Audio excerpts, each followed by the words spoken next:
In today's video, I'm going to teach you how to delete a blank page in Google Docs. If you've ever reached the end of your document and found a stubborn extra page, don't worry. This walkthrough will show you exactly how to remove it using 3 simple methods. Start by opening your document in Google Docs so you can follow along in real time. The first and simplest method focuses on extra blank space. Scroll to the blank page, click at the very beginning of that empty area, and drag to highlight the entire blank section. With it selected, press backspace or delete on some keyboards and keep pressing until the page disappears.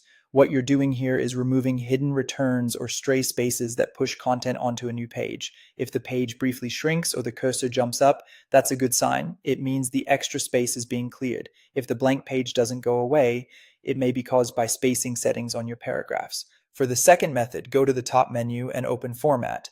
Choose line and paragraph spacing, then select Single. This resets overly generous spacing that can force text onto an extra page. If that still leaves room at the bottom, open line and paragraph spacing again and choose custom spacing. Set the spacing before and after to 0, then click apply. This is especially helpful if a paragraph has extra space after it that you don't notice while typing. Keep in mind that spacing applies to whatever text is selected or to the paragraph where your cursor is, so make sure your cursor is near the end of the document or select the area around the page break before you adjust. If the blank page is caused by just a line or two rolling onto a new page, the third method can help.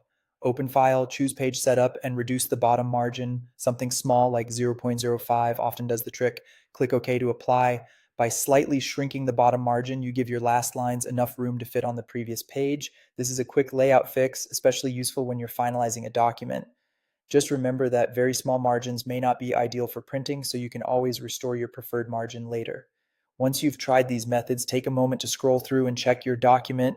In most cases, the blank page will be gone and your layout will look clean and professional. These approaches solve the most common causes: extra blank space, spacing settings, and margins. And that's it. If you found this tutorial helpful, don't forget to like this video and subscribe to my channel for more Google Docs tips and tutorials.